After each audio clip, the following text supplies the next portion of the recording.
അപ്പൊ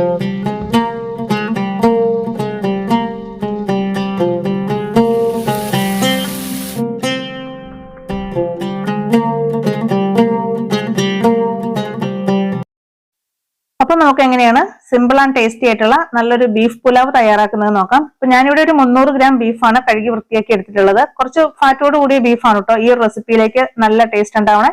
ഇപ്പൊ ബീഫ് കഴിക്കാത്തവരാണെങ്കിലും പ്രശ്നമില്ല, നമുക്ക് ബീഫിന് പകരം ചിക്കൻ വെച്ചിട്ടും ഈ സെയിം റെസിപ്പി ഇതേപോലെ തന്നെ ചെയ്തെടുക്കാം. അപ്പൊ ഫസ്റ്റ് നമുക്ക് ബീഫിലേക്ക് വേണ്ടുന്ന മസാലയും തയ്യാറാക്കാം. അതിനായിട്ട് ഞാനിവിടെ ഒരു കുറച്ച് മല്ലിയില എടുത്തിട്ടുണ്ട് കേട്ടോ. അതായത് ഒരു പിടിയോളം മല്ലിയില എടുത്തിട്ടുണ്ട്. അതുപോലെ തന്നെ കുറച്ച് പുതിനയില, പിന്നെ ഒരു ചെറിയ പീസ് ഇഞ്ചി, എരിവിന് വേണ്ടിയിട്ട് ഒരു 3-4 പച്ചമുളക്, തൊലിയോട് കൂടിയ വെളുത്തുള്ളിയുടെ അല്ലി. വെളുത്തുള്ളിയുടെ തൊലി നമ്മൾ കളയേണ്ട ആവശ്യമില്ല. ഇതെല്ലാം കൂടെ മിക്സിയുടെ ചെറിയ ജാറിലേക്ക് ഇട്ട് കൊടുക്കുക. ഇത് ഒരുപാട് അങ്ങോട്ട് അരഞ്ഞു പോവണ്ട, ഒരുപാട് അങ്ങോട്ട് പേസ്റ്റ് രൂപത്തിലൊന്നും ആവണ്ട, ഒന്ന് ക്രഷ് ആയി കിട്ടിയാൽ മതി. ചെറിയ ചെറിയ തരികളുണ്ടെങ്കിലും പ്രശ്നമൊന്നുമില്ല. അപ്പൊ നമുക്കിതൊന്ന് ചതച്ചെടുത്തിട്ട് വരാം.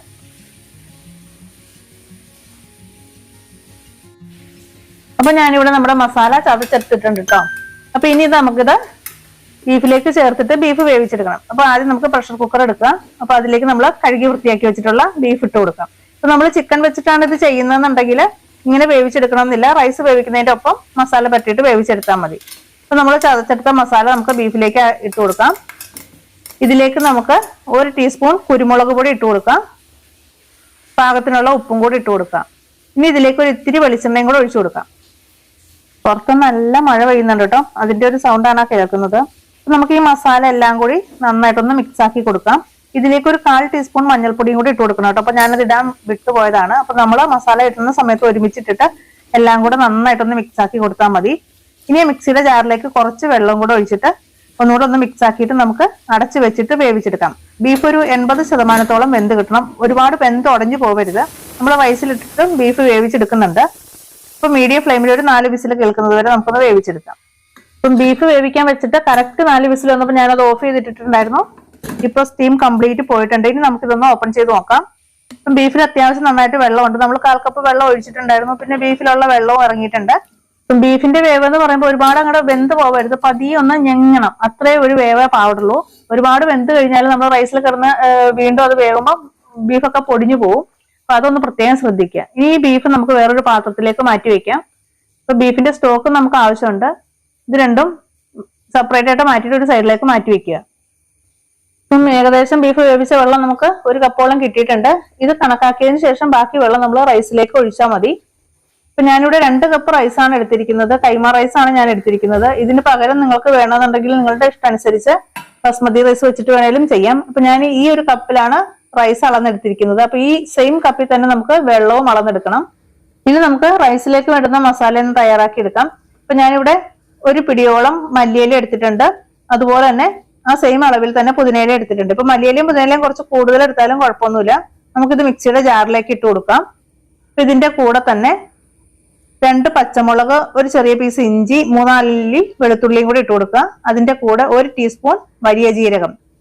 നമ്മൾ തോരനൊക്കെ എടുക്കുന്ന ആ ഒരു ജീരകമല്ല, വലിയ ജീരകം, ഗരം മസാലയിലേക്കൊക്കെ എടുക്കുന്ന ജീരകം. ഇതിലേക്ക് നമുക്ക് അല്പം വെള്ളം ഒഴിച്ചിട്ട് നല്ല ഫൈനായിട്ട് വേണം അരച്ചെടുക്കാനായിട്ട്. ഒട്ടും തന്നെ തരി ഉണ്ടാവാൻ പാടില്ല. നമ്മൾ ബീഫ് വേവിക്കാനായിട്ട് ചതച്ചെടുക്കുകയാണ് ചെയ്തത്. ഇത് നല്ല പേസ്റ്റ് ആയിട്ട് അരച്ചെടുക്കണം. അതൊരു സൈഡിലേക്ക് മാറ്റി വെക്കുക. ഇനി നമുക്ക് റൈസ് വേവിക്കാം. അപ്പൊ റൈസ് വേവിക്കാനായിട്ട് ഒരു കടായി അടുപ്പത്ത് വെച്ചിട്ടുണ്ട്. നന്നായി ചൂടായതിനു ശേഷം അതിലേക്ക് നമുക്ക് 2 ടേബിൾ സ്പൂൺ ബട്ടർ ഇട്ട് കൊടുക്കുക. ബട്ടർ ഒന്ന് മെൽറ്റായി വരുമ്പോഴത്തേക്കും ചെറിയ പീസ് പട്ട കൈകൊണ്ടൊന്ന് ഞെരടിയിട്ട് ഇട്ട് കൊടുക്കുക കേട്ടോ. അതുപോലെ 4 ഏലക്ക, 4 ഗ്രാമ്പൂ, പിന്നെ ഒരു ബേ ലീഫ് കൂടി ഇട്ട് കൊടുക്കാം. ഇതൊന്ന് വഴറ്റി കൊടുക്കണം. മസാല ഒക്കെ മൂത്തൊരു മണം വരുമ്പോഴത്തേക്കും ഒരു പകുതി സവാള, ചെറിയ സവാളയുടെ പകുതി ചെറുതായിട്ട് മുറിച്ചത് അതുകൂടി ഇട്ട് കൊടുക്കുക. സവാള ഒന്ന് സോഫ്റ്റ് ആയി വരുന്നത് വരെ ഒന്ന് വഴറ്റി കൊടുക്കാം. ഇനി നമുക്ക് ഇതിലേക്ക് 1 ടീസ്പൂൺ മുഴുവനോടുള്ള കുരുമുളക് ഇട്ട് കൊടുക്കാം. ഇപ്പൊ എല്ലാം കൂടി നന്നായിട്ടൊന്ന് ഇളക്കി കൊടുക്കാം. ഇപ്പൊ സ്പൈസസ് ഒക്കെ മൂത്തിട്ട് നല്ലൊരു മണം വരുന്നുണ്ട്. അപ്പൊ ഈ ഒരു സമയത്ത് നമുക്ക് ഇതിലേക്ക് ഒരു 6-5 പച്ചമുളകും കൂടി ഇട്ട് കൊടുക്കാം. അപ്പൊ പച്ചമുളക് ഇടുമ്പോൾ ഓരോരുത്തരുടെയും എരിവ് അനുസരിച്ച് ഇട്ട് കൊടുത്താൽ മതി. കുരുമുളകൊക്കെ ഉള്ളത് കൊണ്ട് തന്നെ എരിവ് പാകത്തിന് നോക്കിയിട്ട് ഇട്ട് കൊടുക്കുക. അപ്പൊ നന്നായി മിക്സ് ആക്കിയതിന് ശേഷം നമ്മൾ കഴുകി ഊറ്റി വെച്ചിട്ടുള്ള അരിയും കൂടി ഇട്ട് കൊടുക്കാം.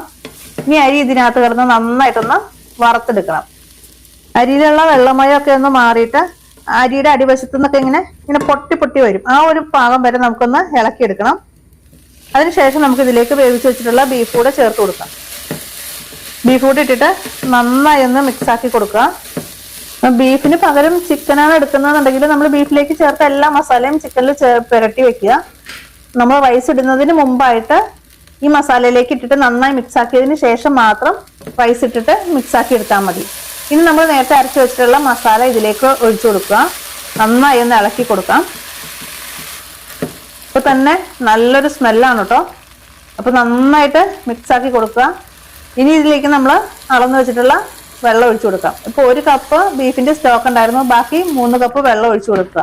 അപ്പൊ ഈ സെയിം റെസിപ്പി തന്നെ നമുക്ക് കുക്കറിൽ വേണമെങ്കിലും ചെയ്തെടുക്കാം. കുക്കറിൽ വെക്കുന്ന സമയത്ത് 1 കപ്പ് റൈസിന് 1.5 കപ്പ് വെള്ളം എന്ന കണക്കില് വെള്ളം ഒഴിച്ചാൽ മതി. നമ്മൾ തുറന്നു വെച്ച് വേവിക്കുന്നത് കൊണ്ട് 1 കപ്പ് റൈസിന് 2 കപ്പ് വെള്ളം ഒഴിച്ചു കൊടുക്കുക.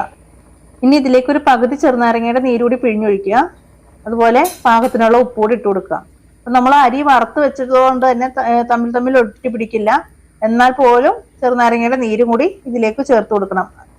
നന്നായിട്ട് മിക്സ് ആക്കിയിട്ട് നമുക്ക് അടച്ചു വെച്ചിട്ട് വേവിച്ചെടുക്കാം. അപ്പൊ നന്നായി തിളച്ചതിന് ശേഷം മീഡിയം ഫ്ലെയിമിലേക്ക് മാറ്റിയിട്ട് അടച്ചു വെക്കാം. അപ്പൊ ഇടയ്ക്ക് 1-2 പ്രാവശ്യം ഒന്ന് ഇളക്കി ഇട്ട് കൊടുക്കണം. വെള്ളം ഒന്ന് എല്ലാ ഭാഗത്തേക്കും ഒന്ന് അരി ഒന്ന് ഇളക്കിയിട്ടിട്ട് ഒരേപോലെ വേവാക്കിയെടുക്കണം. അപ്പൊ നമ്മൾ ഇളക്കിയിട്ടില്ല എന്നുണ്ടെങ്കിൽ അടിവശമൊക്കെ വല്ലാണ്ട് വെന്തിട്ട് ചില ഭാഗങ്ങളൊക്കെ വേവാത്ത പോലെ ഇരിക്കും. അപ്പം ഇടയ്ക്കൊന്ന് ഇതുപോലെ ഇളക്കിയിട്ട് കൊടുത്തു കഴിഞ്ഞാൽ കറക്റ്റായിട്ട് എല്ലാ ഭാഗവും ഒരുപോലെ തന്നെ വെന്ത് കിട്ടും. ഇപ്പൊ ഏകദേശം വെള്ളം വറ്റി തുടങ്ങിയിട്ടുണ്ട്. നന്നായിട്ടൊന്ന് മിക്സ് ആക്കി കൊടുക്കാം. ഇപ്പൊ എല്ലാ ഭാഗത്തേക്കും ആ മസാല ഈവനായിട്ട് എത്തുകയും ചെയ്യും. റൈസൊക്കെ നല്ല പെർഫെക്റ്റ് ആയിട്ട് വെന്ത് കിട്ടുകയും ചെയ്യും. അപ്പൊ എല്ലാം കൂടി ഇതുപോലെ ഒന്ന് ഒതുക്കി വെച്ച് കൊടുക്കുക. വീണ്ടും നമുക്ക് അടച്ചു വെച്ചിട്ട് ലോ ഫ്ലെയിമിലേക്ക് മാറ്റി കൊടുക്കണം. അപ്പൊ വെള്ളം ഏകദേശം വറ്റി വരുന്ന സമയത്ത് നമ്മൾ ലോ ഫ്ലെയിമിലേക്ക് മാറ്റണം. ലോ ഫ്ലെയിമിൽ ഒരു 6-7 മിനിറ്റും കൂടി ഒന്ന് അടച്ചു വെച്ചതിന് ശേഷം നമുക്ക് ഓപ്പൺ ചെയ്ത് നോക്കാം. അപ്പൊ അതേ നമ്മുടെ റൈസ് നല്ല കറക്റ്റ് ആയിട്ട് വെന്ത് വെള്ളമൊക്കെ വറ്റിയിട്ടുണ്ട്. ഇപ്പൊ ഒത്തിരി കുഴഞ്ഞ പോലെ നമുക്ക് തോന്നും. അത് ബീഫിന്റെ ഫാറ്റൊക്കെ ഉള്ളതുകൊണ്ടാണ്. കുറച്ച് സമയം തുറന്നു വെച്ച് കഴിയുമ്പോൾ നല്ല പെർഫെക്റ്റ് ആയിട്ട് ഒന്നും തൊടാത്ത പോലത്തെ നല്ല റൈസ് കിട്ടും. ഇനി നമുക്ക് ഇതിലേക്ക് വേണമെന്നുണ്ടെങ്കിൽ മാത്രം 1 ടീസ്പൂൺ നെയ്യ് കൂടി ഒഴിച്ചു കൊടുക്കുക. അതുപോലെ തന്നെ അണ്ടിപ്പരിപ്പ് മുന്തിരിയൊക്കെ വേണമെന്നുണ്ടെങ്കിൽ ഇത്തിരി നെയ്യിൽ വറുത്തിട്ട് അതുകൂടി നമുക്ക് ഇതിലേക്ക് ഇട്ട് കൊടുക്കാം. അപ്പൊ അതിന്റെ ഒന്നും ആവശ്യമില്ലെങ്കിൽ പോലും നല്ല ടേസ്റ്റിയാണ്. ഇനി ഫ്ലെയിം ഓഫ് ചെയ്തതിന് ശേഷം നമുക്ക് ഒരു 10-15 മിനിറ്റ് നേരം ഇതേപോലെ തന്നെ അടച്ചു വെക്കുക. അതിനുശേഷം നമുക്കിത് സെർവ് ചെയ്യാം കേട്ടോ. അപ്പൊ നല്ല അടിപൊളി ടേസ്റ്റി ആയിട്ടുള്ള റൈസാണ്. ഇതിന്റെ കൂടെ വേറെ കറി ഒന്നും ആവശ്യമില്ല. സലാഡും പിക്കിളും ഉണ്ടെങ്കിൽ നല്ല അടിപൊളി ടേസ്റ്റ് ആണ്. അപ്പൊ ഒരു 10 മിനിറ്റ് കഴിഞ്ഞിട്ടുണ്ട്. അപ്പൊ ഇതുപോലെ ഒരു ഫോർക്ക് ഉപയോഗിച്ച് ആദ്യം നമുക്ക് റൈസ് ഇതുപോലെ ഒന്ന് മിക്സ് ആക്കി കൊടുക്കാം. റൈസ് ഒന്നും ഉടഞ്ഞു പോകുമൊന്നുമില്ല. നല്ല കറക്റ്റ് ആയിട്ട് നല്ല പെർഫെക്റ്റ് ആയിട്ട് തന്നെ കിട്ടുകയും ചെയ്യും. എല്ലാം കൂടി നന്നായിട്ട് മിക്സ് ആക്കിയതിന് ശേഷം നമുക്കിത് സെർവ് ചെയ്യാം. ഇപ്പൊ നമ്മുടെ വീട്ടില് ബീഫോ ചിക്കനോ ഒക്കെ ഇരിപ്പുണ്ടെന്നുണ്ടെങ്കിൽ പെട്ടെന്നൊരു ഗസ്റ്റ് വരുവാണേലും വളരെ എളുപ്പത്തിൽ നമുക്ക് ഉണ്ടാക്കി കൊടുക്കാൻ പറ്റിയ നല്ല അടിപൊളി റൈസ് ആണ്. അപ്പൊ ഇതിന്റെ കൂടെ വേറെ കറിയൊന്നും ആവശ്യമില്ല. സലാഡും പിക്കിളും മാത്രം മതി. അപ്പൊ നല്ല അടിപൊളി ടേസ്റ്റിയാണ്. കുട്ടികൾക്ക് സ്കൂളിൽ കൊടുത്തു വിടാനൊക്കെ ആണെങ്കിലും വളരെ ഈസി ആയിട്ട് ഉണ്ടാക്കിയെടുക്കാൻ പറ്റിയ ടേസ്റ്റി ആയിട്ടുള്ള റൈസ് തന്നെയാണ് കേട്ടോ. അപ്പൊ നിങ്ങൾ എല്ലാവരും ട്രൈ ചെയ്ത് നോക്കുക. ട്രൈ ചെയ്ത് നോക്കിയിട്ട് ഫീഡ്ബാക്സ് അറിയിക്കുക. മാക്സിമം വീഡിയോ ഷെയർ ചെയ്ത് സപ്പോർട്ട് ചെയ്യുക. അതുപോലെ പ്രത്യേക ഒരു കാര്യം പറയാനുള്ളത്, നമ്മുടെ ചാനൽ ഇതുവരെ സബ്സ്ക്രൈബ് ചെയ്യാതെ വീഡിയോ കാണുന്നവരൊക്കെ ഉണ്ടെങ്കിൽ മടിക്കാതെ ഒന്ന് സബ്സ്ക്രൈബ് ചെയ്തൊന്ന് സപ്പോർട്ട് ചെയ്യണം കേട്ടോ.